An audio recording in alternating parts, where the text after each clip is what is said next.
Bienvenue à la séance publique du Conseil municipal du lundi 20 novembre 2023. J'aimerais débuter la séance avec une grande nouvelle au sujet du logement à Saint-Hyacinthe. En effet, le Conseil adoptera ce soir une résolution concernant la première phase d'un nouveau projet de développement résidentiel à Saint-Hyacinthe. Le projet qui se nomme le W Laurier est une excellente nouvelle dans le contexte difficile de la pénurie de logements à Saint-Hyacinthe. Il sera situé près de la route 116, côté sud, dans la zone Saint-Hyacinthe, entre Saint-Hyacinthe et Sainte-Marie-Madeleine. Cette phase prévoit donc l'ajout de 202 logements, mais aussi de 3 espaces verts et la protection de la zone boisée. Elle prévoit également la construction d'un poste de pompage pluvial qui desservira toutes les phases et qui tient compte de la topographie du terrain, entre autres. À terme, ce développement sera également raccordé au réseau cyclable déjà existant. En tant que maire, je me réjouis de ce projet qui verra le jour. Il permettra d'augmenter le nombre de logements disponibles sur le territoire mascoutin ainsi que son taux d'inoccupation. De plus, il tient compte des zones boisées déjà existantes et offre un milieu de vie attrayant pour toutes et tous. Une autre grande nouvelle est sans aucun doute la victoire de l'équipe de football des lauréats du Cégep de Saint-Hyacinthe qui ont remporté hier le bol d'or du Réseau des sports en éducation du Québec. Le Conseil et moi-même sommes très fiers de cette grande réussite qui réitère l'importante place faite au sport et aux loisirs ici même à Saint-Hyacinthe.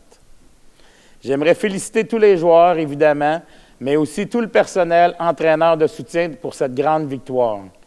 Il est certain que vous avez fait preuve de détermination et d'efforts soutenus afin d'y arriver. Et c'est une belle fierté pour le Cégep comme pour notre ville. Bravo! Du côté de l'actualité municipale, le 8 novembre se tenait le dévoilement des projets gagnants de la 2e édition du budget participatif. Pour rappel, une double édition était proposée cette année afin de répondre à 2 enjeux importants, le développement durable et l'inclusion. Dans le volet développement durable, c'est l'idée de Mme Queen Sandra Fokuo, 13 ans, qui a remporté le plus de voix. Son projet consiste à installer des filtreurs à déchets aux abords de la rivière Yamaska. Et comme la ville de Saint-Hyacinthe compte de plus en plus de personnes issues de l'immigration sur son territoire, il était pertinent d'offrir un volet axé sur l'inclusion. Le projet gagnant de ce volet a été présenté par M. Alexandre Poirier, étudiant français de 20 ans au Cégep de Saint-Hyacinthe. Il s'intitule « Les portes de l'inclusion » et se veut un projet qui permettra l'échange et la rencontre entre diverses cultures. Des artistes mascoutins et d'ailleurs seront donc invités à peindre sur des portes de bâtiments municipaux afin de les embellir. Je suis très fier de cette 2e édition du budget participatif qui s'est avéré être un franc succès. Les jeunes nous ont encore inspirés alors que les personnes issues de l'immigration nous ont impressionnés par leur audace. Je suis bien heureux que la ville de Saint-Hyacinthe offre cette activité permettant à l'ensemble de la population de participer à la vie démocratique. Je souhaite remercier toutes les personnes participantes, les membres des 2 comités, les employés municipaux et les vainqueurs. Ensemble, nous formons une communauté ouverte, diversifiée et engagée dans un avenir durable. Maintenant, quelques rappels. Nous avons eu droit à notre première neige au cours des dernières semaines. Je vous invite à ne pas oublier de vous inscrire au service de texto déneigement. Vous recevrez ainsi les avis d'interdiction de stationnement sur rue lorsqu'il y a des interdictions de se stationner. Vous pouvez vous inscrire en ligne. Si vous étiez déjà inscrit avant aujourd'hui, vous n'avez aucune action à poser. Les avis d'interdiction de stationnement sur rue seront également publicisés sur la page Facebook et sur le site Internet de la Ville de Saint-Hyacinthe, ainsi que disponibles au 450-778-8478. Les avis sont mis à jour à compter de 17 heures pour la nuit suivante. Je vous rappelle également que le projet pilote de déneigement écologique s'est étendu à 3 quartiers supplémentaires cet hiver, en plus des secteurs Douville et Saint-Joseph. Effectivement, les quartiers Assomption, Saint-Thomas-d'Aquin et Sainte-Rosalie s'ajoutent à cette pratique. Rappelons que cette initiative permet à la Ville de diminuer les impacts du sel de déglaçage sur l'environnement. Je tiens à préciser que le déneigement se fera comme à l'habitude. Le sel de déglaçage sera remplacé par des abrasifs, des petites pierres fracturées pour assurer la sécurité des usagers piétons et véhicules. De plus, du sel d'épandage sera appliqué lorsque les conditions climatiques l'exigeront. Il est demandé aux automobilistes de réduire leur vitesse et de prévoir une plus grande distance de freinage dans les rues locales des 5 secteurs visés. En parlant de déplacement automobile sécuritaire, Opération Nez Rouge est à la recherche de bénévoles pour les soirées de raccompagnement à Saint-Hyacinthe. Celle-ci débute le 25 novembre. Pour sa part, la Ville de Saint-Hyacinthe est fière de présenter cette année encore une équipe de plusieurs employés municipaux qui parcourront les rues le 2 décembre prochain. Si vous désirez participer et aider la Maison des jeunes de Saint-Hyacinthe, vous pouvez consulter le site web opérationnezrouge.com ou appeler au 450-771-4011.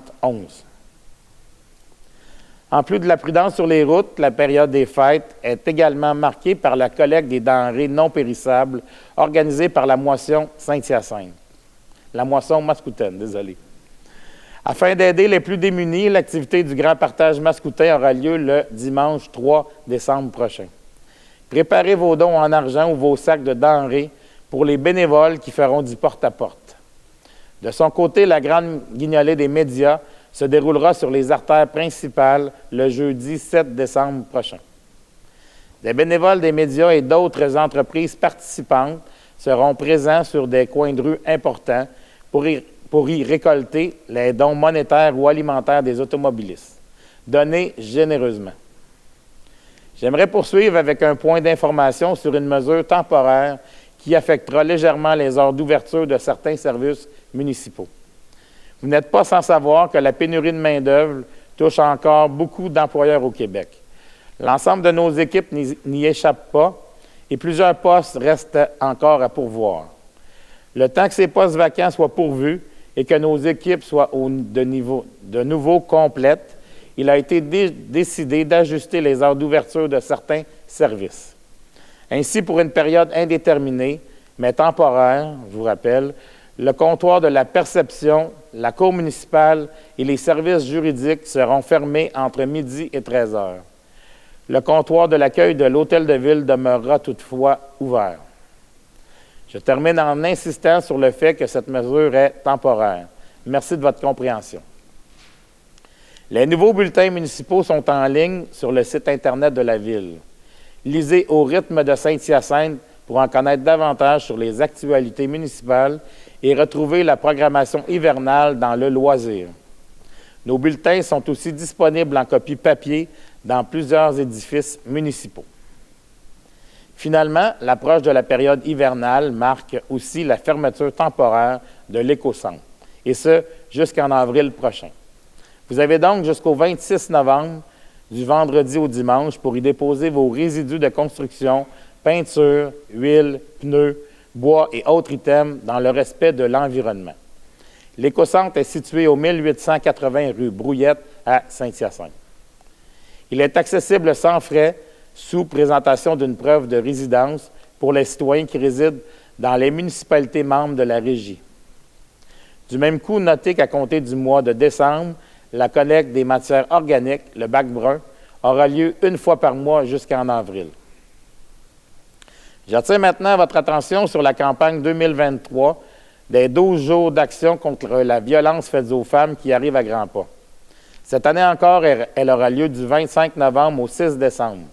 Cette campagne de sensibilisation, mais aussi d'action concrète, vise à dénoncer et à mettre en lumière les violences genrées au sein de notre société. La programmation complète ainsi que des informations complémentaires sont disponibles sur leur site au 12jours-d'action.com. Pour terminer, veuillez noter que du 20 au 26 novembre, ce sera la grande semaine des tout-petits. Celle-ci vise à nous faire connaître les droits des tout-petits et à nous positionner sur les gestes concrets à poser. Ne dit-on pas qu'il faut tout un village pour élever un enfant? Alors, puisque nos tout-petits sont les adultes de demain, il est de notre devoir de nous assurer qu'ils grandissent dans le bien-être et dans le respect. Pour souligner l'occasion, le drapeau de la grande semaine des tout-petits a été hissé au mât de l'Hôtel de Ville. Nous en sommes à la période de questions du public.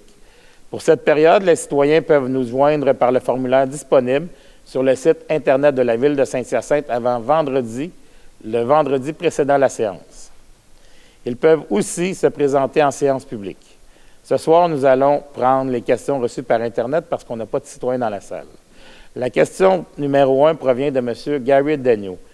Monsieur le maire et membre du conseil, après Granby et son aréna, c'est maintenant Drummondville et son terrain de baseball qui passent devant la ville de Saint-Hyacinthe, qui regarde les bras croisés. Notre ville est la risée en matière d'infrastructures sportives au Québec. Le maire André Beauregard est rempli de bonnes intentions, mais il ne peut rien faire sans l'appui des membres du conseil municipal. Je vous cite les propos de M. Martin Bérubé, responsable du sport-études de l'École Fadette. Bravo à la ville de Drummondville qui a à cœur le développement du baseball par la construction d'infrastructures adéquates et sécuritaires pour le bien des jeunes. Il y a quelques années, le complexe intérieur Girardin a également été construit. À quand un stade et un complexe intérieur à Saint-Hyacinthe, nous avons énormément de projets pour le baseball à Saint-Hyacinthe, mais la ville nous ignore, c'est triste. Fin de la citation.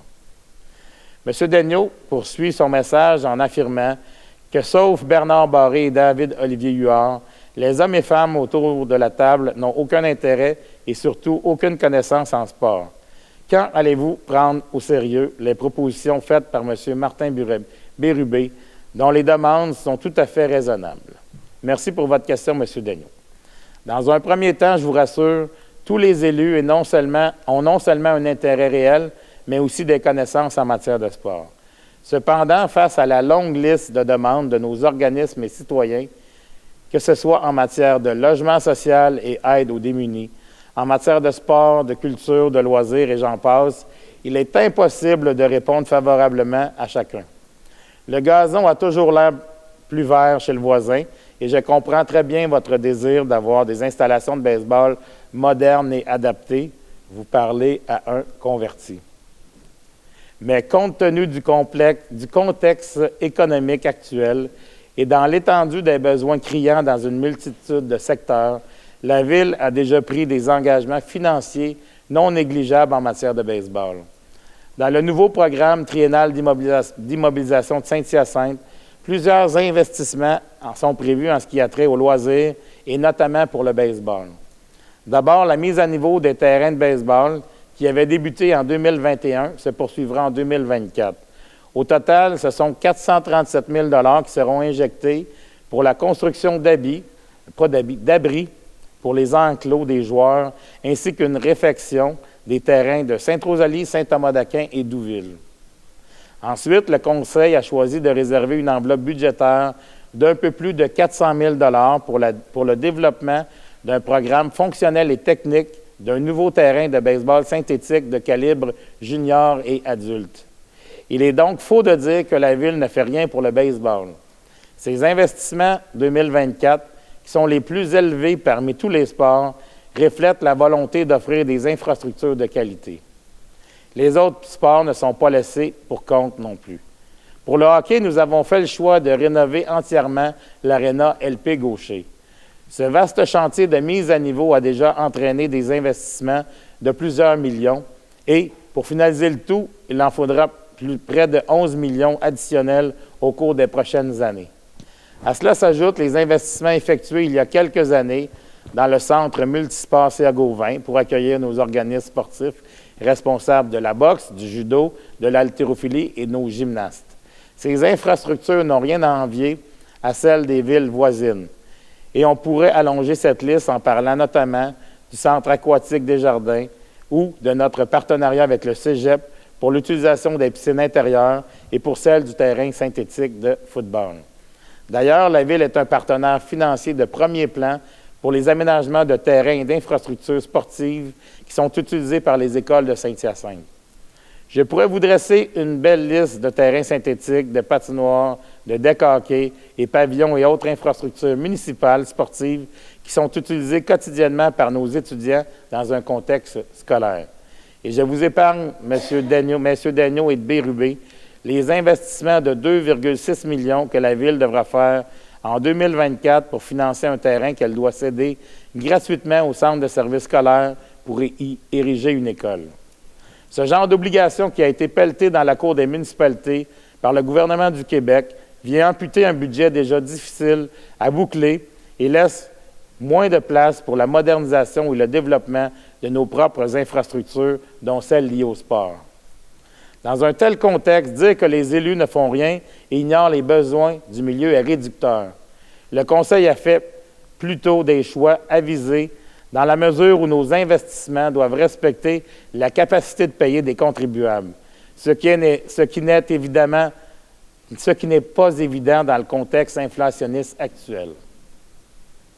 La deuxième question nous vient de M. Ronald Cahouette. Je suis un utilisateur régulier de la bibliothèque. Si on veut sortir du stationnement, il faut attendre dans la rue et c'est très dangereux, car les autos viennent vite et ne s'attendent pas à ce qu'il y ait quelqu'un d'arrêté en bas de la côte. Il faut donc attendre qu'il n'y ait pas d'auto. Heureusement, on peut prendre la sortie sur le pont Barcelou. Quels sont vos plans pour corriger la situation, en espérant que vous ne fermerez pas la sortie sur le pont? Merci pour votre question, M. Cahouette. Effectivement, le dénivelé entre les deux intersections peut occasionner certains enjeux. Toutefois, une étude par un expert en circulation est présentement en cours de réalisation. Cette étude mènera à des travaux pour réaménager l'axe de l'avenue Bourdage-Nord entre les rues Giroir-Ouest et le pont Barcelou. Nous tenons à rassurer celles et ceux qui fréquentent, comme vous, la bibliothèque.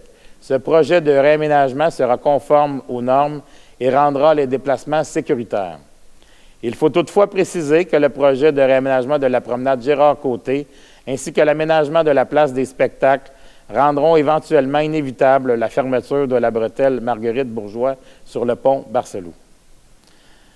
On a terminé la période de questions. On va passer maintenant à la période d'information des membres du Conseil. Je vais débuter avec Mme Gagné. Oui, merci, Monsieur le maire. Alors, moi, j'aimerais peut-être, si vous permettez, ajouter un aspect à la réponse que vous avez donnée au premier citoyen concernant le sport et le baseball. Moi, je parlerai du sport en général. J'aimerais souligner que notre ville a une situation vraiment exceptionnelle en termes d'offres de services de proximité. On a 9 centres communautaires qui sont équipés d'équipements intérieurs, mais aussi de plusieurs structures extérieures, tennis, terrain de soccer, basketball, etc.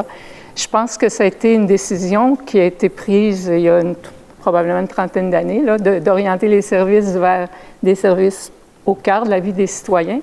Et c'était une bonne décision qu'on a maintenue au fil du temps, puis je pense qu'elle est tout à l'honneur des conseils qui se sont succédés.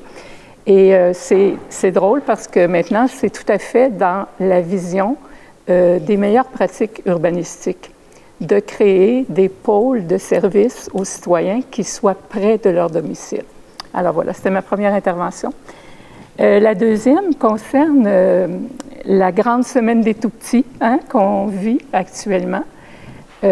Paradoxalement, ou en tout cas heureusement, ou je ne sais pas trop, ils seront libres mardi, mercredi et jeudi. Et les familles se sont organisées, probablement que les grands-parents sont appelés à accompagner les jeunes. Et moi, je voulais faire ressortir toutes les choses possibles à faire durant ces 3 journées-là. Je me suis amusée à imaginer des parcours, puis pendant 3 jours, on pourrait faire du tourisme avec nos plus petits. Puis je fais un lien avec Carl Tremblay qui est décédé la semaine dernière et ça a été une tristesse pour beaucoup de gens. Puis qu'est-ce qu'on reconnaissait chez lui? C'était notre fibre identitaire qui était capable de véhiculer, de transmettre. Bien, je pense que comme grands-parents ou oncles ou tantes ou voisins ou jeunes du cégep, on peut jouer ce rôle-là un peu, nous aussi, de transmettre la culture dans notre milieu. Puis, le circuit auquel je pensais, la bibliothèque offre cette semaine des activités pour les tout-petits. Alors, allons-y. Le centre Expression également. C'est un bel endroit à faire découvrir en haut du marché, faire connaître l'histoire de notre ville. Une fois qu'on est allé dans ce coin-là, on continue un petit peu sur la rive Giroir, on leur présente les beaux bâtiments donc, que la ville possède et on se rend jusqu'à la cheminée pour les martinets ramoneurs, qui permettent de constater à quel point les jeunes, les plus vieux, peuvent s'impliquer dans notre ville. On se promène, on marche, on revient au parc Casimir-des-Sols, on voit l'hôtel de ville, il y a plein de choses à voir. On va au Boisé des 12 en attirant leur attention sur l'aspect que c'est une réserve naturelle qui s'est développée à partir du rêve d'une personne entourée de bénévoles. On va aux Salines, le centre aquatique est ouvert là, exceptionnellement cette semaine de plus nombreuses heures. Fait que j'espère que tout le monde en profitera. Puis tout ça, c'est chez nous, c'est notre identité, puis c'est gratuit en plus, et accessible et ouvert à tout le monde. Merci, Mme Gagné. Monsieur Arpin. Merci, M. le maire. Premièrement, M. Daigneault, qui est un citoyen de mon quartier. Je l'invite à regarder par la fenêtre de son logement. Il s'est fait des choses dans son quartier, ne serait-ce que les terrains de pickle-ball. OK? On va avoir officiellement, à partir de ce printemps, de vrais terrains réglementaires. On avait déjà des petits terrains, comment je pourrais dire, récréatifs. Et les citoyens sont venus nous voir ici, si vous en souvenez, avec une pétition, avec une demande bien articulée, bien faite. Et la Ville a écouté, le Conseil a écouté, et ça s'est fait. Donc, il se fait des choses. Vous aviez nommé une grande liste, mais je tenais à le souligner, ça aussi. Il se fait des choses. Ça bouge dans tous les domaines. Vous aviez parlé des budgets participatifs, le projet de l'inclusion. J'ai eu la chance de siéger sur le comité en tant que conseiller municipal. Et je tiens à féliciter le comité. Okay? Le comité était formé de gens, justement, ce soit des bénévoles de l'Afrique, des gens de l'Amérique latine, du Maroc. C'était un groupe vraiment extraordinaire qui prenait du temps. Il y avait une personne qui travaillait chez Olimel qui devait se libérer de son travail pour venir. Et je tiens à féliciter tous ces gens-là pour le succès qu'on a connu. Puis le projet, oui, moi aussi, je félicite Alexandre Poirier. C'est vraiment un très beau projet qui va, comment je peux dire, qui va laisser une marque quotidienne de nous faire penser comment que l'immigration est rendue importante dans notre ville. On est en croissance. C'est une réalité qui va continuer. On est heureux de les accueillir, mais il faut les inclure comme ils doivent s'inclure dans notre ville. Et là-dessus, je pense que c'est des projets qui ont vraiment leur place. Merci, M. Arpin. M. Côté. Mme Pelletier. Merci, M. le maire. Alors, moi aussi, pour M. Daigneault, bien, effectivement, je vais donner un coup de pouce à Mme Gagné pour, effectivement, on a 9 secteurs en loisirs impliqués, des bénévoles. On fait de tout. Hein? J'ai même appuyé M. Bourgard pour le golf, excusez-moi, pas pour le golf, le baseball. Et pour justement à suivre, laissez-nous le temps de développer. Pour le baseball, on a fait les mises à jour à niveau de certains quartiers de loisirs. Il en reste encore à suivre, alors il ne faut pas désespérer. Et surtout, bien, on a même l'ajout du disc golf au secteur de l'Assomption, qui est une nouvelle super. Il ne faut pas oublier, M. Daigneault, qu'on a investi dans les infrastructures, des étagements ferroviaires, que peut-être que d'autres villes n'ont pas eu la chance d'avoir, que nous avons sur le boulevard Casavant, et c'est important. Deuxième chose, j'ai eu encore des citoyens et citoyennes de mon secteur, puis j'avise, encore pour le coin Bourassa et Saint-Joseph, pour faire un lignage de rue. Alors, selon le guide de marquage, puis je répète encore, aucune traverse de piétonne n'est requise à cette intersection. On n'est pas près de l'école et tout se fait, tout est parfait. Là. On a fait et encore reviser le dossier depuis 2020 que c'est répétitif. Alors, je reviens encore ce soir là-dessus. Puis la bonne nouvelle, n'oubliez pas, en 2024, cette zone de la rue Saint-Joseph sera diminuée à 30 km/h. Fait qu'il ne faut pas oublier ça, c'est important. Merci, M. le maire. Merci, Mme Pelletier. M. Huard. Merci. Merci, M. le maire. Je voudrais souligner une implication citoyenne qu'on a eue parce que dans le dernier mois, on avait le comité de mobilité active et durable.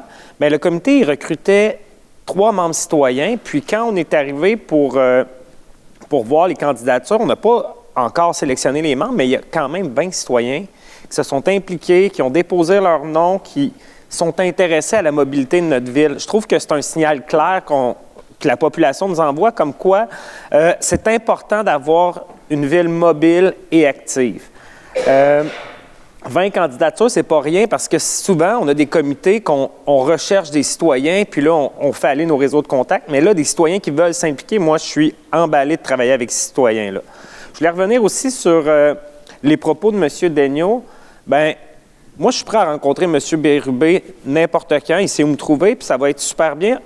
Mais il faut être réaliste aussi par rapport au budget qu'on a actuellement. Si on regarde les autres villes qui ont nommé, souvent le budget, pas le budget, mais la dette est beaucoup plus haute que nous. Il faut trouver un équilibre par rapport à ça, mais on a un comité quand même qui devrait débuter en 2024, le comité des organismes à vocation sportive. L'objectif qu'on a avec ce comité-là, c'est de tisser des liens avec nos organismes sportifs pour qu'ils se sentent écoutés. Souvent, là, ils ne se sentent pas écoutés, puis en créant ce comité-là, bien, on va pouvoir intervenir avec ces gens-là, puis souvent, on va pouvoir regrouper peut-être des sports ensemble, comme il a été fait à CA-Gauvin pour des projets futurs. Comme ça, bien, on regroupe plusieurs sports ensemble, puis on réduit les coûts d'un projet qui pourrait coûter très, très cher. C'était tout pour moi, Monsieur le maire. Merci, M. Huard. M. Coulombe. Merci, M. le maire. Je n'ai pas d'informations ce soir. Mme Bédard. Oui, merci, M. le maire. Samedi 2 décembre, c'est le marché de Joseph, dans le quartier Saint-Joseph. Plusieurs activités durant la journée, maquillage, il y a des artisans qui vont être sur place. Il y a même pour les enfants, le Père Noël va venir avec la Fée des Étoiles. Donc, allez sur la page du site web des Loisirs Saint-Joseph pour toutes les activités, puis les inscriptions là, pour la rencontre avec le Père Noël. Également, le lendemain, le dimanche 3 décembre, vous l'avez dit, c'est le grand partage mascoutin. Donc, on va passer au porte-à-porte des maisons dans les différents quartiers. On cherche des bénévoles également. Là, il nous manque quelques bénévoles pour le quartier Saint-Joseph afin de faire bien notre tournée. Donc, ils peuvent me contacter par courriel ou mon numéro de cellulaire, il est disponible, 450-501-4480. Ils peuvent me contacter pour être bénévole. Et moi aussi, j'aimerais revenir sur l'affirmation de M. Daigneault. Merci de votre réponse très globale, M. le maire. Mais il affirme, puis je reprends ses propos, là, en affirmant que M. Barré ou M. Huard, les hommes et les femmes autour de la table n'ont aucun intérêt et surtout aucune connaissance en sport, c'est parce qu'il ne me connaît pas. Donc, M. Daigneault, je viens de nommer mon numéro de cellulaire, il peut me contacter, mais j'apprécie vraiment tout l'ouvrage qui a été fait dans les dernières années. Moi, c'est ma deuxième année, donc nombreux conseillers m'ont précédé puis qui ont, oui, des connaissances en sport, oui, des intérêts. Puis merci à eux, donc d'avoir autant d'infrastructures sportives. Puis oui, on n'a rien à envier avec les autres villes. Donc, M. Daigneault, vous avez mon cellulaire, vous pouvez me contacter. Puis vous pourriez dire maintenant qu'autour de la table, on a intérêt au sport, mais aussi dans toutes les autres... la culture et autres là, à la ville de Saint-Hyacinthe, on prend ça à cœur. Mais effectivement, on n'en parle pas tout le temps autour de table, mais on prend ça à cœur, là, autant le sport que les autres. Merci, M. le maire. Merci, Mme Bédard. M. Barré. Oui, M. le maire, finalement, vous m'avez quand même excité un petit peu. Je veux tout d'abord féliciter M. le masculin, Luc Brodeur-Jourdain, pour l'étonnante victoire des Belgiques. Oui. On l'attendait pas. À Hamilton contre Winnipeg, donc lui, M. Brodeur-Jourdain, qui nous a représenté pendant des années comme joueur, et maintenant rendu sur le personnel d'entraîneur. On a un problème de micro? Ton micro est à mute. Votre micro n'est pas allumé. OK. Donc, je recommence. Je vais juste féliciter M. le mascoutin Luc Brodeur-Jourdain pour l'étonnante victoire des Alouettes hier à Hamilton. Et puis, c'était contre Winnipeg. On ne l'attendait pas. Et lui, Luc Brodeur-Jourdain, qui nous a fait honneur pendant des années à Saint-Hyacinthe comme notre représentant joueur des Alouettes, joueur de ligne, et qui, là, maintenant, fait partie du personnel d'entraîneurs. Donc, félicitations, sincèrement. Et juste une anecdote comme ça, la ville de Saint-Hyacinthe, en 1944, a gagné la Coupe Grey. Ça semble impossible, mais à l'époque, c'était le temps de la guerre et tu avais beaucoup de militaires qui étaient ici à Saint-Hyacinthe dans le bout de la médecine vétérinaire. Là. Il y avait des bâtiments qui étaient là et eux avaient une équipe de football et finalement, ils ont représenté Saint-Hyacinthe et notre nom est toujours bien gravé sur la Coupe Grey. Vous avez parlé de M. Cahouette qui était insécure par rapport au fait qu'il sortait de la bibliothèque puis il a dit « Oh, là, peut-être je me sens en danger ». Je ne connais pas M. Cahouette, ni d'Adam ni d'Ève, là. Je suis surpris d'ailleurs de ça. Mais dans le fond, il reprend juste les propos que j'emmène ici régulièrement et puis là, on vit la bibliothèque. Et c'est certain que la rue sous le pont, la bretelle, comme il y en a qui semblent l'appeler, là, c'est vraiment la soupape de sécurité pour les gens qui sortent du stationnement. Donc, c'est certain que si, parce que c'est encore dans les plans, il faut que les gens savent ça, c'est encore dans les plans, à un moment donné, vous allez vous lever, puis bang, il n'y en aura plus. Là. Fait que, sincèrement, la journée où on va faire ça, ça va être une grave erreur parce que ça va causer des accidents, et non pas des accidents mineurs parce que c'est une côte. Donc, ça va être des accidents majeurs et on va tellement regretter cette décision-là, vous n'avez pas idée. Et puis, en plus de causer des problèmes majeurs au niveau de la circulation sur le pont de Barcelou à la Providence. Donc, j'espère qu'éventuellement, en tout cas, là, qu'on va revoir cette décision-là qui me semble complètement illogique, alors qu'en 1993, on a pris cette décision-là comme conseil pour justement corriger une situation et puis que là, on va la recréer, une situation dangereuse. Et ce qui est important dans une ville, c'est la sécurité de nos citoyens. La sécurité, et là, c'est notre soupape de sécurité, puis on va l'enlever à nos citoyens. Merci, M. Barré. M. Caron. Oui, M. le maire, comme vous l'avez nommé au début de séance, concernant la guignolée et le grand partage pour la moisson mascoutaine, justement, avec la moisson mascoutaine, en collaboration avec le Centre de bénévolat et le comptoir Partage l'Ami, on procédera à la distribution des paniers de Noël du 11 décembre au 21 décembre.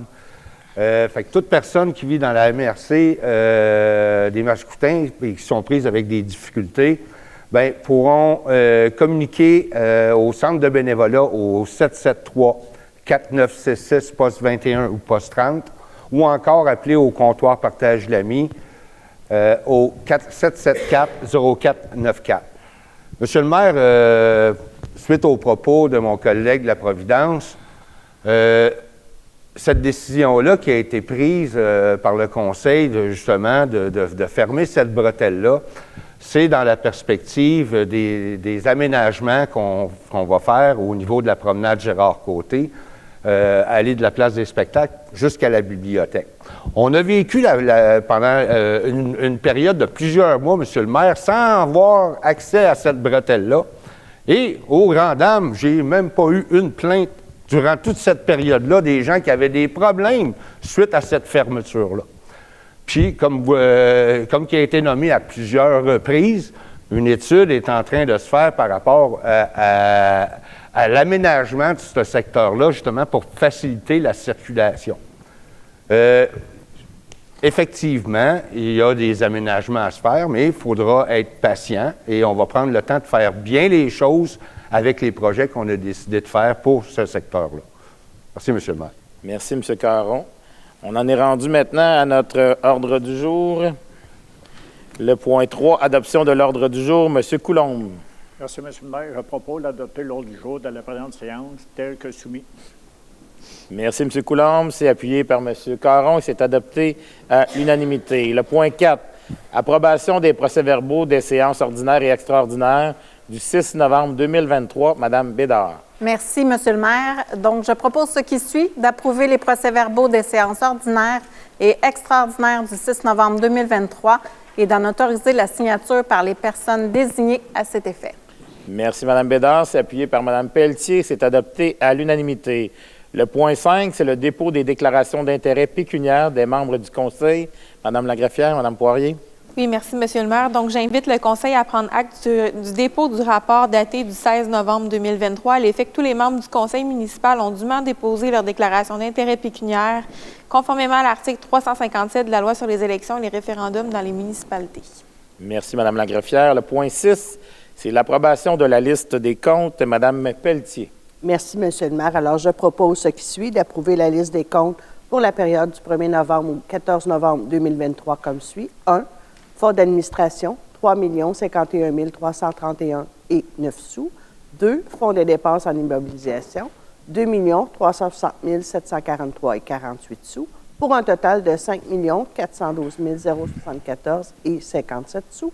D'autoriser l'assistante trésorière et chef de la division comptabilité du service des finances à effectuer le paiement requis conformément à la liste des comptes telle que soumise. Merci, Mme Pelletier. C'est appuyé par M. Barré et c'est adopté à l'unanimité. Le point 7, le projet de développement W. Laurier, phase 1, approbation des plans et devis. Mme Gagné. Oui, Monsieur le maire, merci. Alors, considérant le rapport préparé par le service du génie en date du 3 novembre 2023, je propose d'approuver les plans et devis suivants préparés par la firme FNX Innov Incorporée pour le projet de développement W. Laurier, phase 1. A.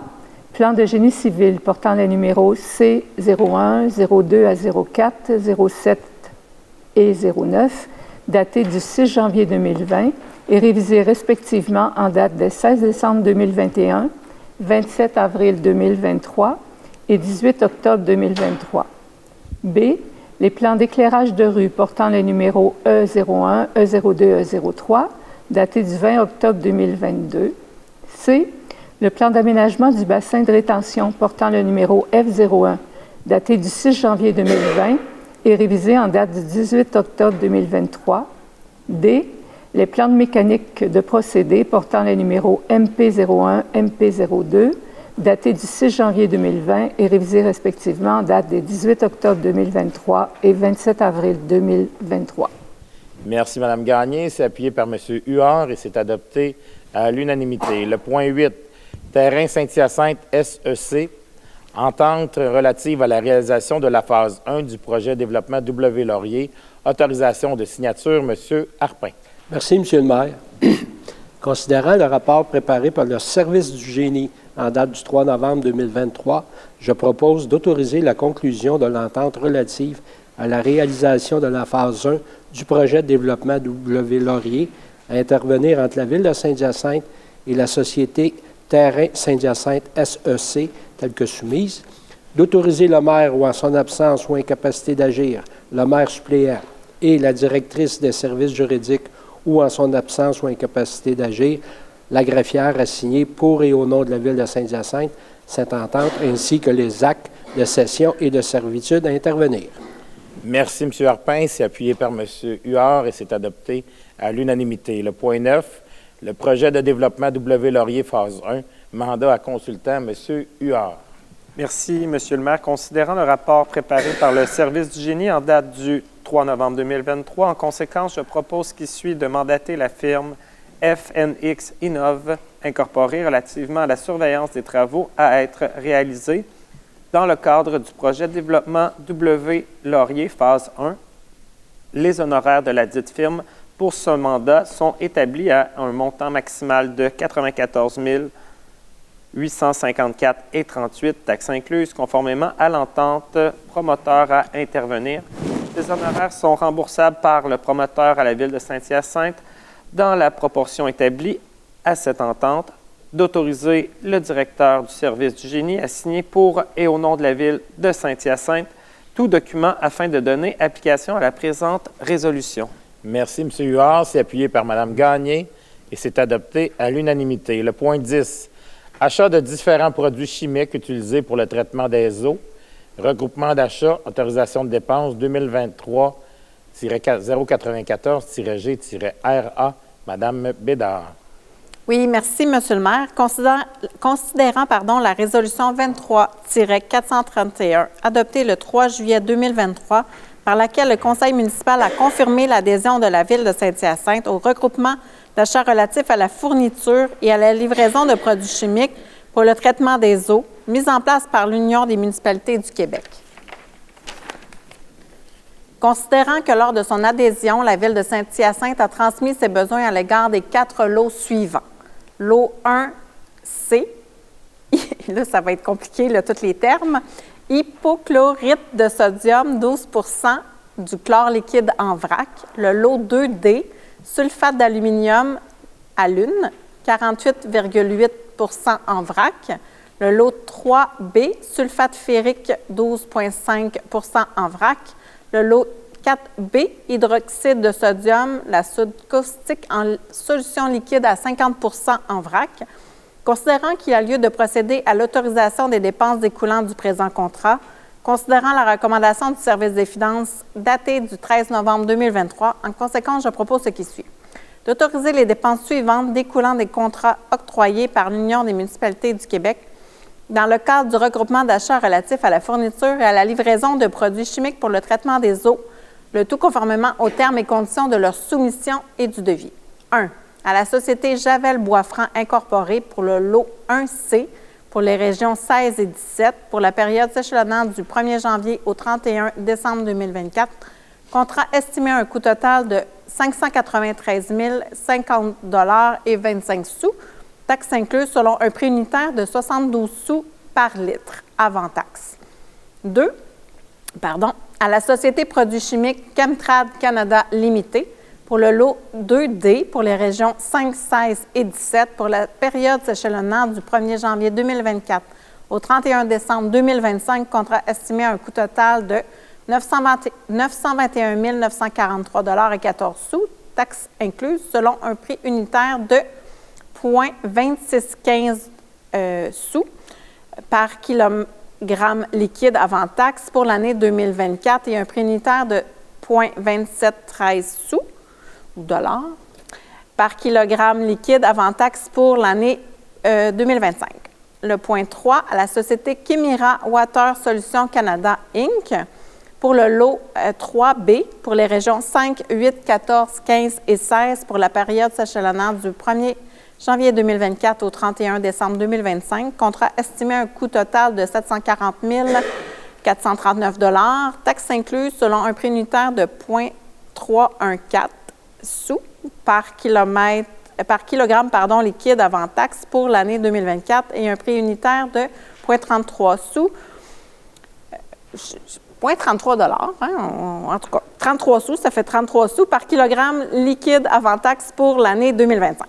Le point 4, à la société Sodrox Chemical Limités pour le lot 4B pour les régions 5, 9, 15, 16 et 17 pour la période s'échelonnant du 1er janvier au 31 décembre 2024, contrat estimé à un coût total de 132 487 $ et 99 sous, taxes incluses, selon un prix unitaire de 1 $ et 1 $, je vais y arriver dans les chiffres, 1,08 sous par kilogramme sec avant taxe. L'Union des municipalités du Québec se réserve le droit de se prévaloir de l'année optionnelle prévue au devis pour ce lot pour la période s'échelonnant du 1er janvier au 31 décembre 2025. La valeur du présent contrat pour l'année optionnelle 2025 est établie au montant estimé de 156 402 $ et 79 sous, taxes incluses selon un prix unitaire de 1 $, 30... Je n'y arrive pas à ça. 30,8 sous. C'est ça. C'est les petits sous qui suivent. Donc, je répète, 1 $, 308 sous par kilogramme sec avant taxe. J'espère que tout le monde a suivi, monsieur. 1 $ et 30,8 sous, oui, pas 308 sous. Ouais. Ça ferait 3 $ et 8. C'est ça. Mais on vous a compris. On vous avait compris, hein? Bon, parfait. Merci, Mme monsieur le maire. Bédard. C'est appuyé par M. Harpin et c'est adopté à l'unanimité. Le point 11, le 6292 6360 boulevard Laframboise, la route 137, ajout d'un radar pédagogique permanent, demande au ministère des Transports et de la Mobilité durable. Monsieur Coulombe, ça va peut-être être un de vos cadeaux de Noël, ça, cette année.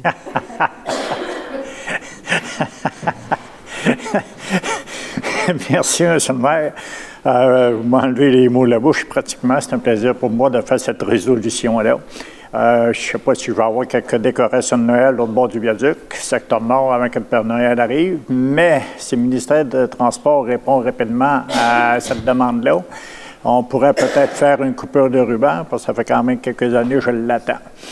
Considérant que le boulevard de Farramboise, la route 137, est sous la juridiction du ministère des Transports et de la Mobilité durable, considérant le débit véhiculaire très important et que les usagers utilisent ce boulevard pour entrer dans le noyau villageois de Saint-Thomas-d'Aquin, considérant que la vitesse des véhicules circulant dans ce secteur est supérieure à la vitesse prescrite par la signalisation implantée sur le boulevard de Farramboise, considérant que la majorité des afficheurs radars pédagogiques installés dans la ville de Saint-Hyacinthe se situent aux entrées du secteur résidentiel, considérant que la ville de Saint-Hyacinthe reçoit plusieurs requêtes annuellement pour procéder à l'ajout d'un radar pédagogique sur le boulevard de Farramboise et plus précisément à proximité de l'adresse civique 6292 et 6360 boulevard de la Farramboise. Donc, je propose de demander au ministère des Transports et de la Mobilité durable d'autoriser la ville de Saint-Hyacinthe à procéder à l'ajout d'un radar pédagogique permanent sur la route 137, qui est le boulevard de la Farramboise, du côté nord face à l'adresse civique 6292 et 6360 boulevard de la Farramboise. Et d'ailleurs, comme je l'ai mentionné à plusieurs reprises, c'est une question tout simplement de sécurité à l'approche d'une zone de scolaire. Puis en plus, c'est une zone de ce qui a tout simplement 5 classes de maternelle à cette école-là. Donc, il faut faire attention à nos bouts de chou, puis aux piétons aussi qui traversent. On a un gros immeuble qui s'en vient aussi dans ce secteur-là de 40 logements. Un petit peu plus loin, 16 logements. Donc, il va y avoir beaucoup plus de piétons qui vont circuler.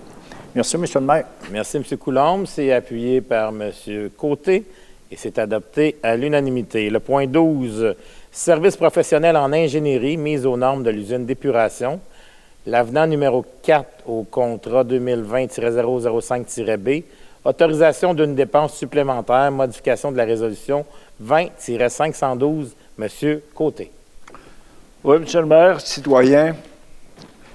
Considérant la résolution 20-512 adoptée le 19 octobre 2020, par laquelle le conseil municipal a octroyé le contrat relatif aux services professionnels en ingénierie dans le cadre du projet de mise aux normes de l'usine d'épuration à la société FNX Innov Incorporée pour un montant total de 2 498 406 $76, taxes incluses, répartis comme suit. Premièrement, pour l'étape 1, prévue au bordereau de soumission relativement à la réalisation des plans et devis au montant de 1 274 497 $, taxes incluses, incluant un montant contractuel provisoire de 57 487 $, taxes incluses. Deuxièmement, pour l'étape 2, prévue au bordereau de soumission relativement à la surveillance des travaux, au montant de 1 223 908 $, taxes incluses, conditionnellement à la réalisation du projet incluant un montant contractuel de 57 487 $, taxes incluses. Considérant que le conseil municipal a autorisé les dépenses additionnelles suivantes pour les résolutions antérieures. Alors, j'ai nommé, il y a 3 résolutions qui ont été préparées, qui est la 21-177, la 21-583, la 23-193, datées respectivement, la première du 6 avril 2021, la deuxième pour le 4 octobre 2021 et la troisième pour le 3 avril 2023. Alors, chacune de ces résolutions donnait comme libellé. Avenant numéro 1, révisé numéro 1, préachat, achat pour l'étape du projet 1, à un montant total autorisé, taxes incluses.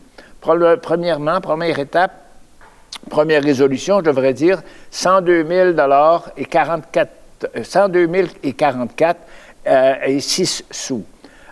Pour correspondre à la deuxième résolution, qui était l'avenant numéro 2 pour la révision du numéro 3, étape 1 du projet, pour 112 232 et 85 sous. Pour la troisième résolution, qui est l'avenant numéro 3, Varia, étape numéro 1 du projet, pour un montant de 407 695 et 60 sous. Oui, je continue. considérant que le montant contractuel provisoire de 57 487,50 $, taxes incluses, prévu au bordereau de soumission de l'étape 1 a été utilisé en entier à ce jour pour l'avenant numéro 1 autorisé par la résolution 21-177. Considérant la lettre de FNX Innov Incorporé datée du 3 novembre 2023, relativement au remplacement complet des équipements de distribution de l'usine et du site, ainsi que de la gestion et la coordination supplémentaire reliée à la prolongation de la période de conception, considérant qu'en cours de réalisation du mandat, de nouvelles exigences réglementaires et sismiques, ainsi que l'ajout de divers ordres de changement ont engendré des honoraires supplémentaires au montant total de 1 162 773,44 $, taxes incluses, lesquels ne prévoyaient être connus ni estimés au moment où l'appel d'offres et, de ce fait, ont dû faire l'objet d'un avenant au contrat. Considérant que ce dernier avenant était désigné comme étant l'avenant numéro 4, information complémentaire, en conséquence, je propose ce qui suit. De ratifier l'avenant numéro 4, information complémentaire au contrat relatif aux services professionnels en ingénierie, dans le cadre du projet de mise aux normes de l'usine d'épuration octroyé à la société FNX Innov Incorporée concernant l'étape numéro 1 de ce contrat. D'autoriser les dépenses additionnelles au montant total de 1 162 773,46 $, taxes incluses, relativement aux honoraires supplémentaires engendrés par cet avenant, portant ainsi le montant total du contrat à 4 225 667 4 225 667,23 $, taxes incluses, de financer ce projet par des sommes disponibles au même règlement d'emprunt, le numéro 604, d'autoriser la direction temporaire du bureau de projet ou en son absence ou incapacité d'agir, le directeur général adjoint, service technique assigné pour et au nom de la ville de Saint-Hyacinthe, tout document afin de donner application à la présente résolution, de modifier la résolution 20-512 adoptée le 19 novembre 2020 en conséquence. Merci, M. Côté. C'est appuyé par Mme Bédard et c'est adopté à l'unanimité. Le point 13, réaménagement de la salle de Digesta, mise aux normes de l'usine d'épuration. C'est l'autorisation d'une dépense supplémentaire et la modification de la résolution 23-275 dans le projet 2023-043-B-AOP. M. Côté. Encore une fois, M. le maire et citoyens, considérant la résolution 23-275 adoptée le 1er mai 2023, par laquelle le conseil municipal a octroyé le contrat relatif à un réaménagement de la salle de Digesta dans le cadre de la mise aux normes de l'usine d'épuration à la société Hydro-Mec HP Incorporée pour un montant total estimé à 1 468 874,61 $, taxes incluses, porte un numéro le 2023-043-B-OAP. Considérant que ce montant incluait un bordereau de soumission au montant contractuel provisoire de 57 487,50 $, taxes incluses, lequel a été utilisé en entier à ce jour pour des directives de changement. Considérant qu'en cours de réalisation des travaux, il a été constaté que le type de porte de garage classique originalement choisi obstruait l'une des chutes du Digesta lorsque cette dernière était ouverte, nécessitant ainsi de procéder à l'installation de portes à roulement isolé. Considérant que cet imprévu a engendré des dépenses supplémentaires au montant total de 63 033,89 $, taxes incluses, lequel ne pouvait être connu ni estimé au moment de l'appel d'offres, et de ce fait, a dû faire l'objet d'un avenant au contrat. Considérant que ce dernier avenant porte le numéro d'ordre de changement numéro 10, Considérant le rapport préparé par le Service de gestion des eaux usées et de la biométhanisation en date du 8 novembre 2023, en conséquence, je propose de ratifier l'ordre de changement numéro 10 au contrat relatif au réaménagement de la salle de Digesta dans le cadre de la mise aux normes de l'usine d'épuration portant le numéro que j'ai cité préalablement, octroyé à la société Hydro-MEC HP Incorporée. D'autoriser les dépenses additionnelles au montant total de 63 033,89 $, taxes incluses, relativement aux coûts supplémentaires engendrés par cet avenant, portant ainsi le montant total du contrat à 1 564 000 659,73 $, de financer ce projet par des sommes disponibles à même le règlement d'emprunt 604, d'autoriser le directeur temporaire du bureau de projet ou en son absence ou d'incapacité d'agir, le directeur général adjoint services techniques a signé pour et au nom de la Ville de Saint-Hyacinthe tout document afin de donner application à la présente résolution, de modifier la résolution 23-275 adoptée le 1er mai 2023 en conséquence. Merci, M. Côté. C'est appuyé par M. Coulombe et c'est adopté à l'unanimité. Le point 14, XYZ Technologie culturelle incorporée, entente de service, conception technologique d'une œuvre d'art publique signalétique pour la bibliothèque Théa Saint-Germain et la fourniture des équipements afférents, deuxième partie, autorisation de signature, M. Caron.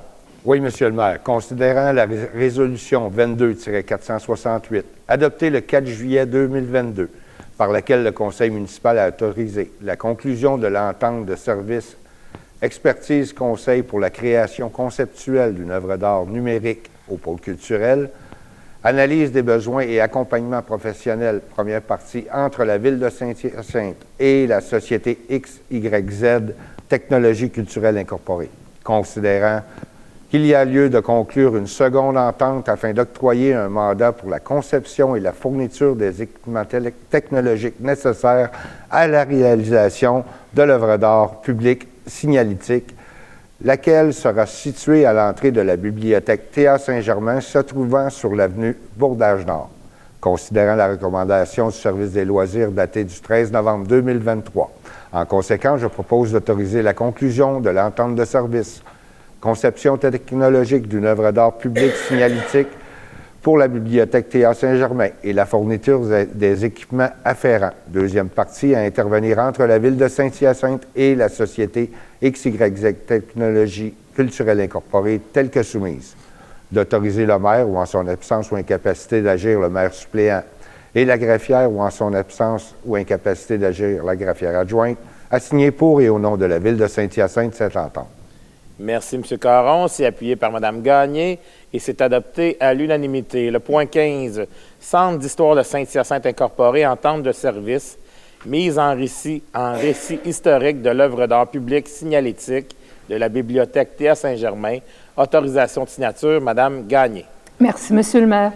Alors, considérant qu'il y a lieu d'octroyer un mandat pour concevoir la mise en récit historique de l'œuvre d'art publique signalétique de la bibliothèque Théa Saint-Germain, laquelle visera le site du 2175 rue Giroux-Ouest et les bibliothèques de Saint-Hyacinthe, considérant la recommandation du service des loisirs datée du 13 novembre 2023. En conséquence, je propose d'autoriser la conclusion de l'entente de service mise en récit historique de l'œuvre d'art public signalétique de la bibliothèque Théa Saint-Germain à intervenir entre la Ville de Saint-Hyacinthe et l'organisme Centre d'histoire de Saint-Hyacinthe tel que soumise, d'autoriser le maire ou en son absence ou incapacité d'agir le maire suppléant et la greffière ou en son absence ou incapacité d'agir la greffière adjointe à signer pour et au nom de la Ville de Saint-Hyacinthe cette entente.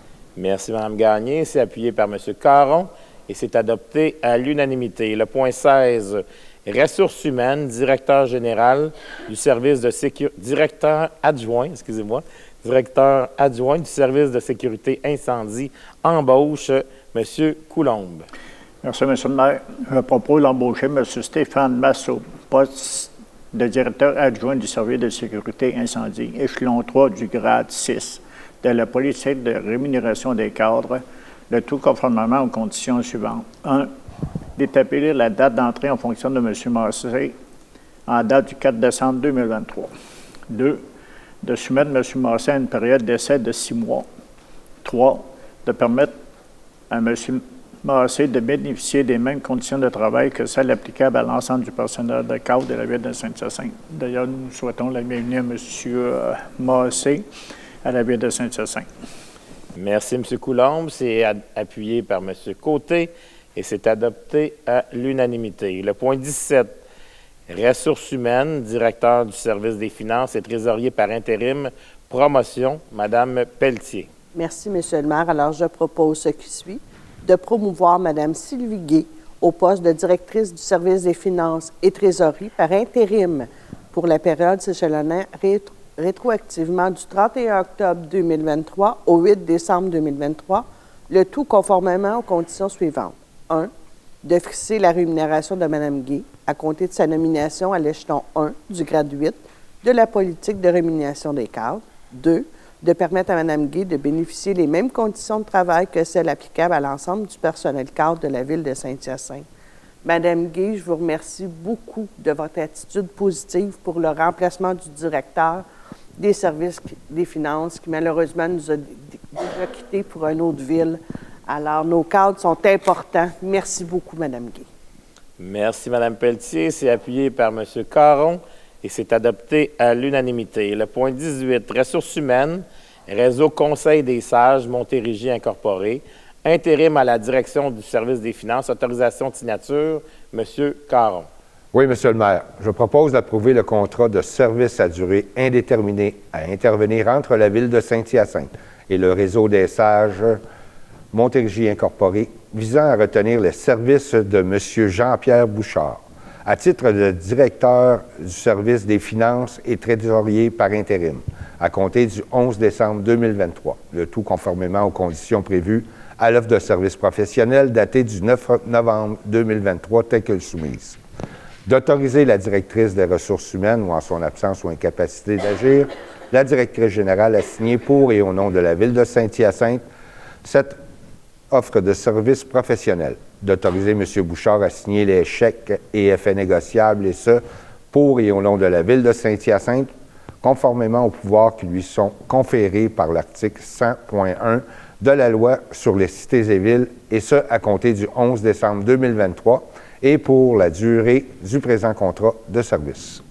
Merci, M. Caron. C'est appuyé par M. Coulombe et c'est adopté à l'unanimité. Le point 19, Centre d'acquisition gouvernementale, licence Outlook en ligne, Office 365, résiliation du contrat, modification de la résolution 21-171. M. Barré. Monsieur le maire, considérant la résolution 21-171 adoptée le 6 avril 2021, par laquelle le conseil municipal a adhéré notamment à l'offre infonuagique proposée par le Centre d'acquisition gouvernementale pour la mise en place d'offres infonuagiques, outils de collaboration et de bureautique en mode logiciel service et a autorisé la location mensuelle des abonnements pour la suite Microsoft Office 365 pour une période de 36 mois. Considérant que ce contrat est identifié comme étant le contrat numéro 123-456-offre infonuagique de collaboration et bureautique conclu entre la Ville de Saint-Hyacinthe et la société ETI Incorporée, a débuté officiellement le 22 juin 2021, soit la date de signature du contrat par les parties, et prendra fin le 22 juin 2024. Considérant que la Direction des technologies de l'information souhaite procéder à une mise à niveau de l'ensemble des licences Microsoft Office 365 afin de passer à la version actuelle Basic à la version Business Premium, laquelle mise à niveau est essentielle pour permettre l'harmonisation des outils de collaboration de la Ville, tant au niveau local qu'en info-nuagique. Considérant la recommandation du service des finances datée du 13 novembre 2023. En conséquence, je propose de résilier le contrat portant le numéro 123-456-offre info-nuagique de collaboration et bureautique conclu avec la société ITI Incorporée pour un montant ne pouvant excéder 92 773,40 $, taxes incluses par l'entremise de la résolution 21-171 adoptée le 6 avril 2021, et ce, à compter du 31 décembre 2023.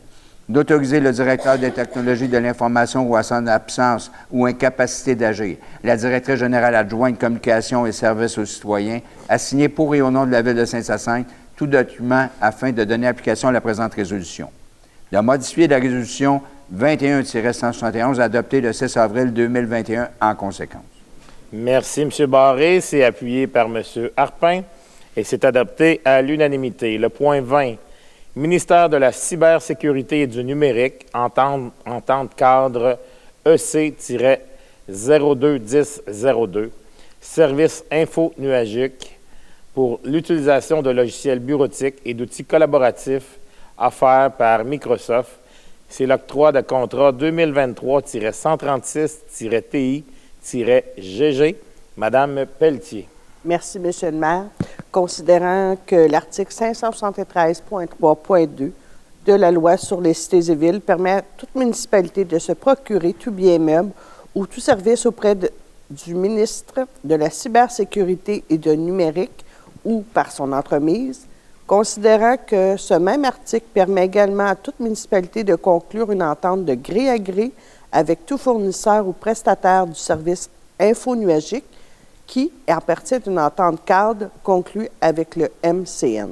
Considérant que la Ville de Saint-Hyacinthe souhaite faire l'acquisition de services info-nuagiques pour l'utilisation de logiciels bureautiques et d'outils collaboratifs offerts par Microsoft pour son organisation, considérant que ce contrat débute à compter du 1er janvier 2024 et prendra fin le 31 décembre 2026, considérant la recommandation du service des finances datée du 13 novembre 2023, en conséquence, je propose d'octroyer le contrat de gré à gré relatif à l'acquisition du service info-nuagique pour l'utilisation de la logiciel bureautique et d'outils collaboratifs offerts par Microsoft à la société ITI Incorporée, prestataire des services info-nuagiques autorisés par le ministère de la Cybersécurité et numérique par l'entreprise de l'entente cadre EC-02-1002, contrat à prix unitaire et forfaitaire pour un montant ne pouvant excéder 368 339,55 $, taxes incluses, et ce, pour la période s'échelonnant du 1er janvier 2024 au 31 décembre 2026. De reconnaître que le MCN facturera à la Ville des frais de gestion correspondant à un taux fixe de 2 % et de la valeur estimée du contrat avant taxe. D'autoriser le directeur des technologies de l'information ou en son absence ou incapacité d'agir, la directrice générale adjointe, communication des services aux citoyens à signer pour et au nom de la Ville de Saint-Hyacinthe tout document avant de donner application à la présente résolution et agir à titre de représentant de la Ville pour la gestion de ce contrat. Merci, Mme Pelletier. C'est appuyé par Mme Bédard et c'est adopté à l'unanimité. Le point 21, réhabilitation de la porte des anciens maires, autorisation d'une dépense supplémentaire et modification de la résolution 23-445 dans le contrat 2023-005-TP-AOP. Monsieur Harpin. Merci, M. le maire.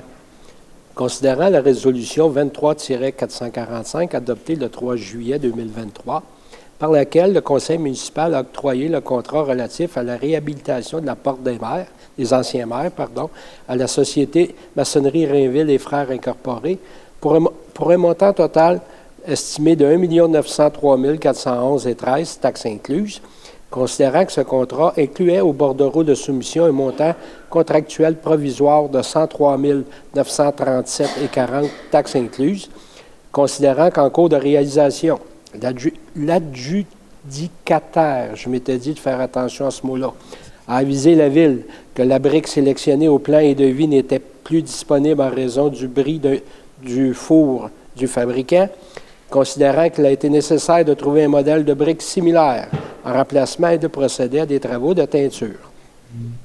Considérant que cet imprévu engendre une dépense supplémentaire au montant total de 109 065,62 $, taxes incluses, lequel ne pouvait être connu ni estimé au moment de l'appel d'offres et, de ce fait, a dû faire l'objet d'un avenant au contrat.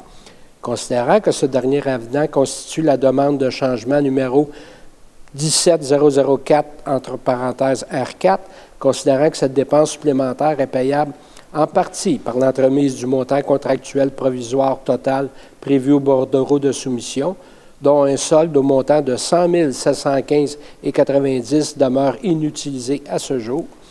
Considérant le rapport préparé par le Service des travaux publics en date du 7 novembre 2023, je propose de ratifier la demande de changement numéro 17004 au contrat relatif à la réhabilitation de la Porte des Anciens Maires octroyée à la Société Maçonnerie Rainville et Frères Incorporés,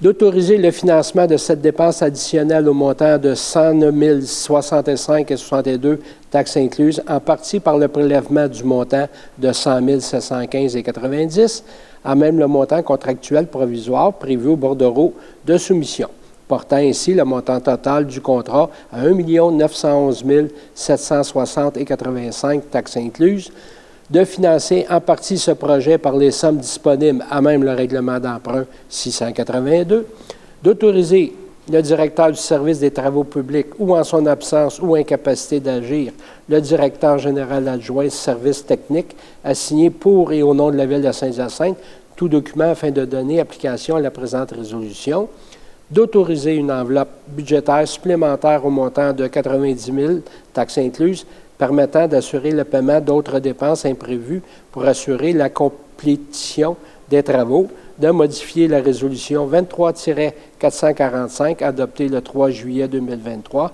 en conséquence. Merci, M. Harpin. C'est appuyé par M. Barré et c'est adopté à l'unanimité. Le point 22, installation et enlèvement des filets protecteurs des terrains sportifs, autorisation pour une prolongation de contrat, première année optionnelle, dans le contrat 2023-015-TP-AOP, Mme Bédard. Merci, M. le maire. Considérant la résolution 23-170, adoptée le 20 mars 2023, par laquelle le conseil municipal a octroyé le contrat relatif à l'installation et l'enlèvement des filets protecteurs des terrains sportifs 2023-015-TP-AOI à la société 9216-0498 Québec Inc., filet NADS, pour la période s'échelonnant du 20 mars 2023 au 31 mars 2023, avec possibilité de prolongation pour 2 années supplémentaires optionnelles. Considérant que la Ville de Saint-Hyacinthe a renoncé par l'entremise de cette dernière résolution à se prévaloir de la 2e année optionnelle prévue au présent contrat, laquelle vise la période s'échelonnant du 1er janvier au 31 décembre 2025, considérant que le Conseil juge opportun de prolonger ce contrat pour la première année optionnelle, laquelle s'échelonne du 1er janvier au 31 décembre 2024, considérant que ce contrat inclut également une enveloppe budgétaire de 3 500 $ avant taxes dédiée à l'achat de matériaux nécessaires à la prestation de services, plus les frais d'administration applicables pour la première année optionnelle. Considérant la recommandation du service des finances datée du 8 novembre 2023, en conséquence, je propose ce qui suit, de se prévaloir de la première année optionnelle prévue au contrat relatif à l'installation et l'enlèvement des filets protecteurs des terrains sportifs octroyé à la Société 9216-0498 Québec Inc.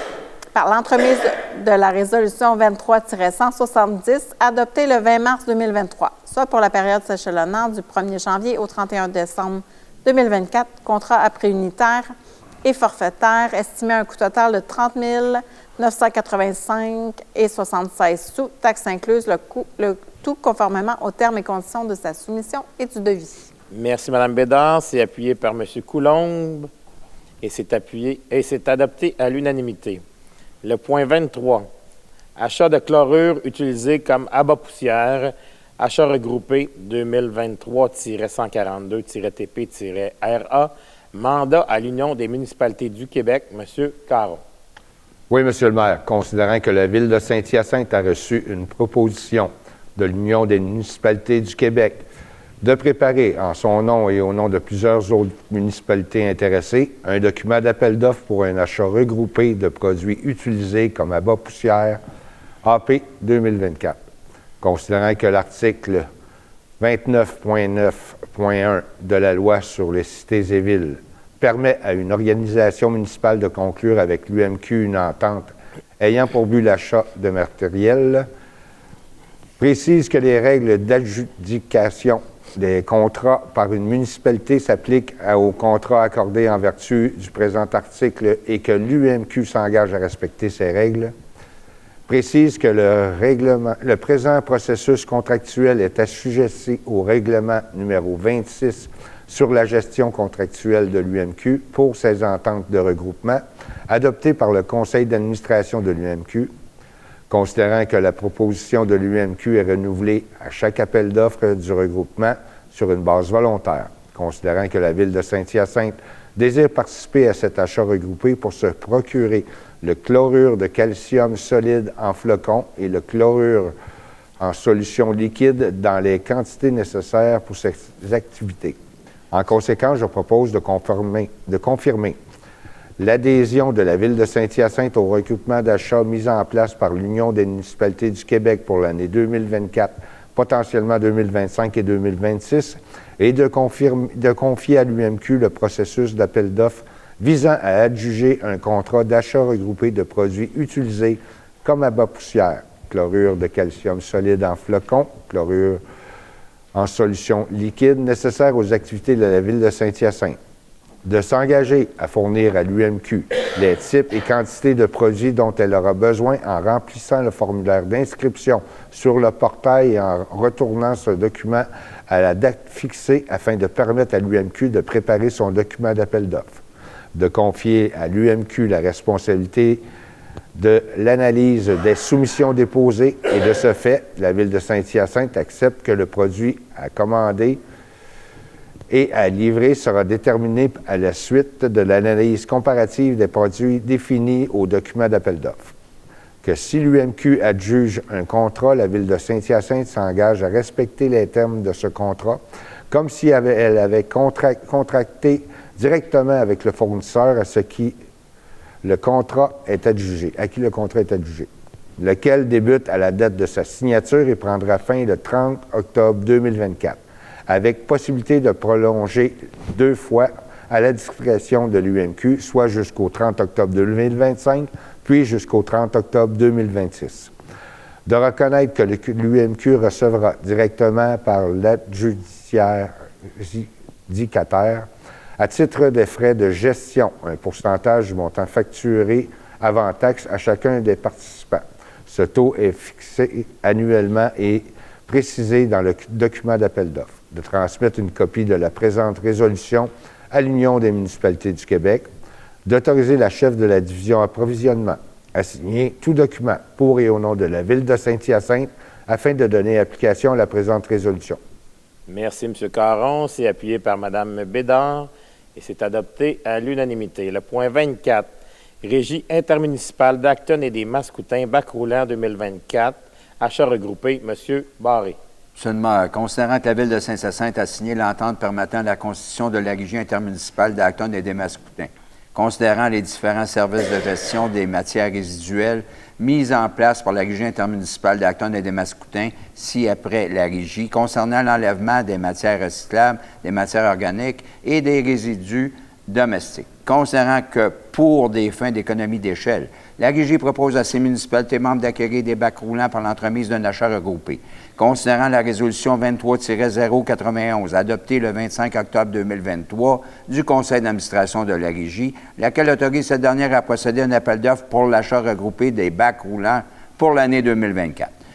Considérant que la Régie a fixé la date limite à laquelle les municipalités membres doivent faire parvenir leur résolution au plus tard le 7 décembre 2023, incluant le nombre de bacs devant être commandés. Considérant l'intérêt de la Ville à acquérir des bacs roulants conjointement avec les autres municipalités intéressées auprès de la Régie. Considérant que la Régie accepte d'exercer les pouvoirs nécessaires à cet achat conjoint, y compris celui d'accorder le contrat. Considérant les articles 468.52 et suivant de la loi sur les cités et villes, en conséquence, je propose de déléguer à la Régie intermunicipale d'Acton et des Mascoutins tous les pouvoirs nécessaires à l'exécution d'un achat regroupé de bacs, y compris celui d'octroyer le contrat, d'acquérir le nombre de bacs suivants. A. 650 bacs bleus, matière recyclable de 360 litres. B. 325 bacs aérés bruns, matière organique de 240 litres. de conclure avec la Régie et les autres municipalités intéressées une attente pour l'achat regroupé de bacs roulants, laquelle doit contenir les modalités suivantes. A. Les bacs sont fabriqués de polyéthylène haute densité moulée par injection. B. La présence d'un numéro de série sur chacun des bacs. C. Le fournisseur retenu devra facturer la Régie en fonction du nombre de bacs demandés. D. Tous les bacs seront livrés à l'édifice Gaétan-Bruno, situé au 1000 rue Lemire à Saint-Hyacinthe. D'autoriser le maire ou en son absence ou incapacité d'agir. Le maire suppléant et la greffière ou en son absence ou incapacité d'agir, la greffière adjointe a signé pour et au nom de la ville de Saint-Hyacinthe la présente entente à intervenir avec la Régie intermunicipale d'Acton et des Mascoutins. Je voudrais préciser, M. le maire, que nos bacs verts vont devenir des bacs bleus. C'est une directive provinciale et là, on commence tranquillement au renouvellement. Merci, M. Barré. C'est appuyé par M. Harpin et c'est adopté à l'unanimité. Le point 25, plan d'implantation et d'intégration architecturale approbation. Madame Gagné. Merci, Monsieur le maire. Alors, je propose d'approuver les plans d'implantation et d'intégration architecturale des projets suivants, tels que soumis au comité consultatif d'urbanisme du 7 novembre 2023. 1. Les travaux de rénovation du bâtiment principal au 1800 rue des Saules, visant à remplacer une fenêtre par une porte en aluminium de couleur anodisée, claire, comprenant 2 sections vitrées et une imposte, laquelle permettra l'accès au balcon situé au 2e étage sur la façade avant du bâtiment donnant sur l'avenue Sainte-Anne. Le tout conformément au plan de construction réalisé par Mme Élise Lapierre, architecte, reçu en date du 24 octobre 2023. 2. Les travaux de rénovation du bâtiment principal au 1800 rue des Saules, visant à remplacer les garde-corps en verre actuels des balcons, situés aux étages sur la façade avant du bâtiment donnant sur l'avenue Sainte-Anne, par des garde-corps en verre clair. 3. L'abattage de 2 arbres morts et dangereux en cour latérale droite du bâtiment principal au 605 rue Girouard-Ouest, conditionnellement la plantation de 2 chênes aux mêmes emplacements que les arbres abattus. 4. Les travaux de restauration du bâtiment principal au 1900 rue Girouard-Ouest, visant à réparer des fissures du parvis de la cathédrale, la maçonnerie des escaliers et la rampe d'accès universelle, en procédant des travaux de rejointement de la maçonnerie ainsi qu'à remplacer des pierres brisées de l'escalier en utilisant des pierres identiques, le tout conformément au plan de vie préparé par la firme Nadeau-Blondin-Lortie architecte reçu en date du 4 octobre 2023. 5. Le projet d'affichage pour le bâtiment École de conduite option Saint-Hyacinthe au 1205 avenue Laframboise, visant à remplacer 2 enseignes d'identification sur auvent sur les façades avant du bâtiment principal, soit 2 toiles noires de type Sunbrella avec peinture blanche illustrant le logo du commerce, ainsi qu'à installer une enseigne d'identification autocollante en vinyle de couleur blanche, identifiant le numéro de téléphone apposé sur la porte principale du commerce. Le tout conformément au plan préparé par M. Mathieu Giroux, reçu en date du 1er novembre 2023. 6. L'installation d'une enseigne d'identification au mur sur la façade avant du bâtiment principal au 1711 rue des Cascades pour le commerce Quelle Boutique Confiserie, comprenant un boîtier en aluminium peint en blanc, un lettrage en acrylique rose et blanc pour le logo, ainsi que noir pour les noms du commerce et les services offerts. 7. La construction d'une résidence unifamiliale isolée de 2 étages au 5410 rue Charles-Lheureux, le tout conformément au plan préparé par M. Danny Robin, technologue en architecture, reçu en date du 23 octobre 2023, conditionnellement la plantation d'au moins un arbre de moyen calibre en cour avant et en cour arrière. 8. La construction d'une résidence multifamiliale isolée de 4 logements au 5490 rue Charles-Lheureux, le tout conformément à la présentation visuelle préparée par la société Planistudio, reçue en date du 2 novembre 2023, conditionnellement la réalisation de l'aménagement paysager figurant au plan soumis par la société Art et Jardin, reçu en date du 2 novembre 2023. 9. La construction d'une résidence unifamiliale isolée d'un étage au 16 940 avenue Gaston d'Or, le tout conformément au plan préparé par M. David Deslandes, reçu en date du 13 octobre 2023, conditionnellement la plantation d'au moins un arbre de moyen calibre en cours avant et en cours arrière. 10. L'abattage d'un frêne mort et d'un arbre dangereux, un érable giguère, en cour arrière du bâtiment principal au 11 655 rue Yamaska, conditionnellement la plantation de 2 arbres de moyen ou de grand calibre en cour arrière. Je propose de prévoir que cette résolution autorisant la délivrance du permis pour ces projets soit valide pour une période de 12 mois et l'ensemble de ces projets est assujetti aux conditions établies par le Comité consultatif d'urbanisme. Merci, Mme Gagné. C'est appuyé par Mme Pelletier et c'est adopté à l'unanimité. Le point 26, dérogation mineure au 17 000 avenue des Golfeurs, le lot 6 505 318 et le lot 6 506 157 de l'avenue du Cadet. Décision, M. Huard. Merci, M. le maire. Considérant la demande de dérogation mineure aux dispositions du règlement d'urbanisme formulée par Mme Sabrinano au nom de la garderie Le Zirafo en nature relativement à l'immeuble situé au 17 000 avenue des Golfeurs en date du 27 septembre 2023.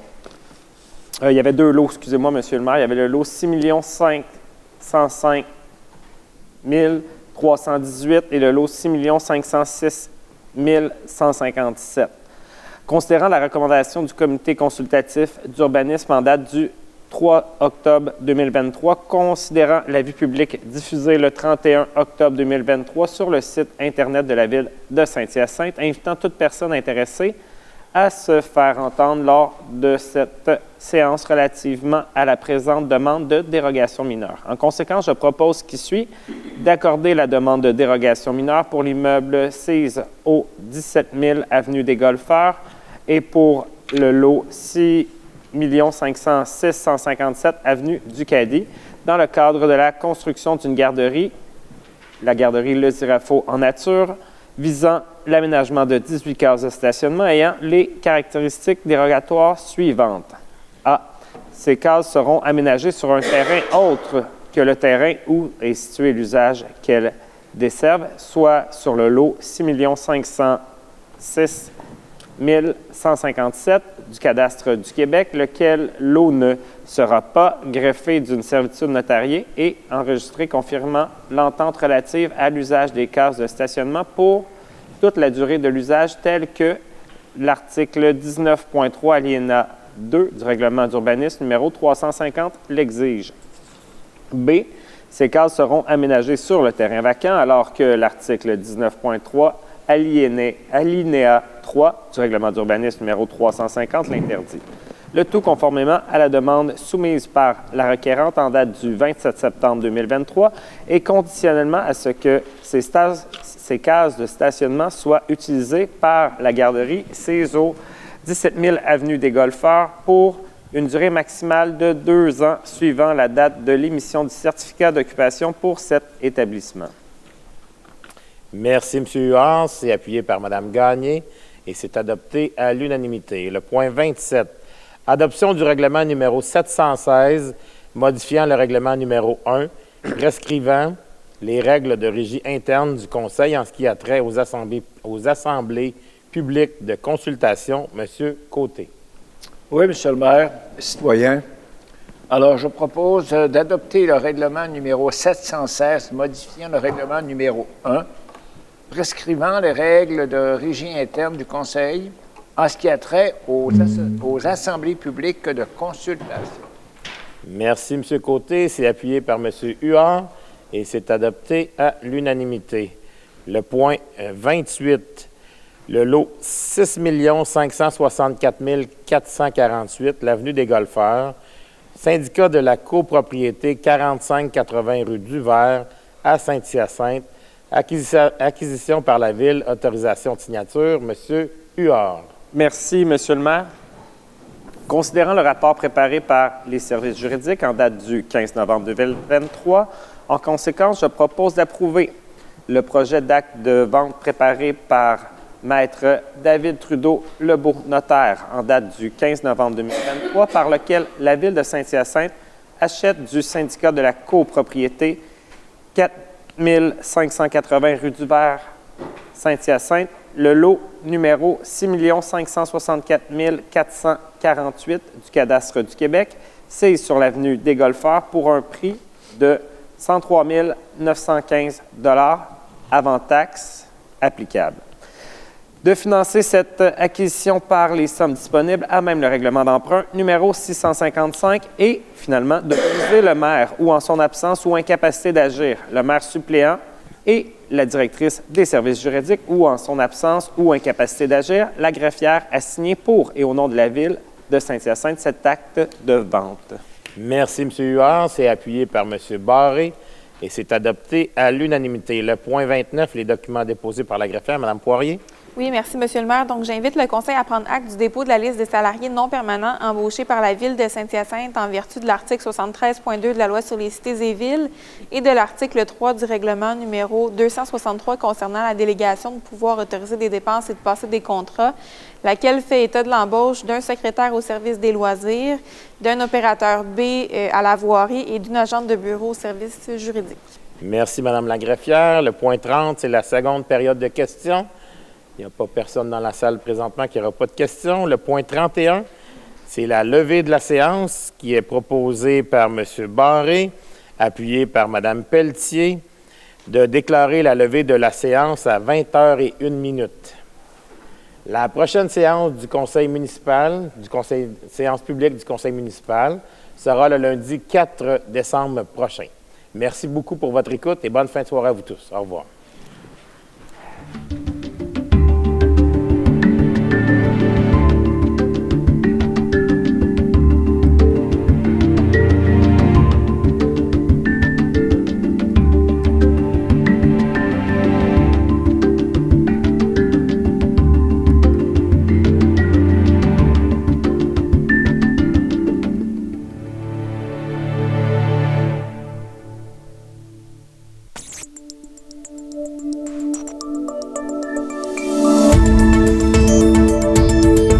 TV.